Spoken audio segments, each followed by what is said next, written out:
Thank you for joining us this morning. Now, former Vice President Mike Pence kicked off his race for the 2024 Republican presidential nomination in Iowa yesterday. Here's a clip of what he had to say.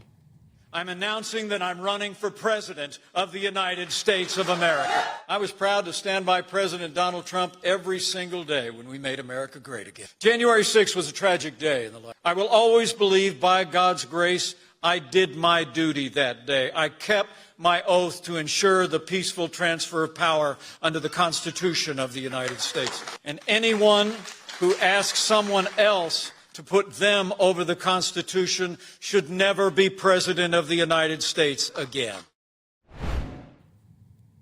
Well, that was pretty strong from Mike Pence there. Let's speak now to the US political commentator Amy Tarkanian. And Amy, this is fascinating because, of course, Mike Pence was so associated with Donald Trump, perhaps up until January the 6th. Was that the real schism, the dividing point? Yes, I do believe so. Now, Mike, he's a pretty solid individual as far as his beliefs. He's always remained calm, cool, and collected. He doesn't get frazzled easily at all.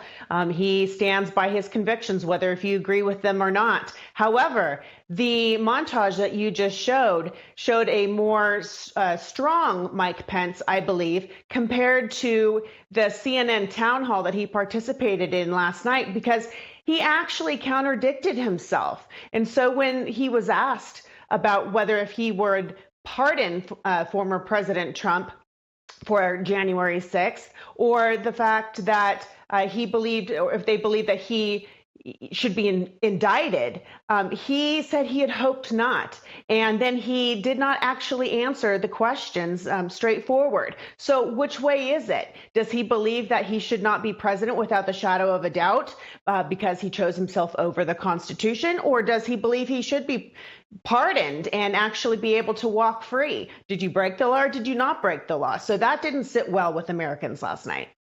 It's a tightrope he's walking there, isn't it? Trying to sound not like Trump, but not to annoy that base that is very powerful. Yeah, absolutely. What about the DeSantis crowd as well at the moment on the other side, Amy? What kind of noises are they making at the moment? Sure. Well, Governor DeSantis actually has a much bigger base at this point. He actually also has a much bigger treasure chest, if you will, and he's garnered a lot more attention nationwide, even with the media. So I think the fact that he's polling in double digits, where Mike Pence is not only in the single digits, but he's in the very low single digits. I don't believe Mike Pence has a shot at all to be the nominee, where I do believe that at this point, if you had to cast your vote today, Governor DeSantis would be possibly the nominee, if not just at least in a distant second, because it doesn't matter which poll you look at this point, unfortunately, because I'm hoping for somebody other than President Trump myself. It looks like Governor DeSantis is still at least 30 points behind. And yet, isn't this the problem for those in the Republican Party who'd rather the party move on from the Trump days? It's becoming a crowded field in the same way that back in the 2016 primaries, there were, what was it, almost 20 candidates, and then that ridiculous debate stage with so many of them standing around, and the non-Trump vote got divided between so many different people. We've had now another governor enter the race, of course, Mike Pence, Chris Christie as well, announcing this is becoming a crowded field yet again.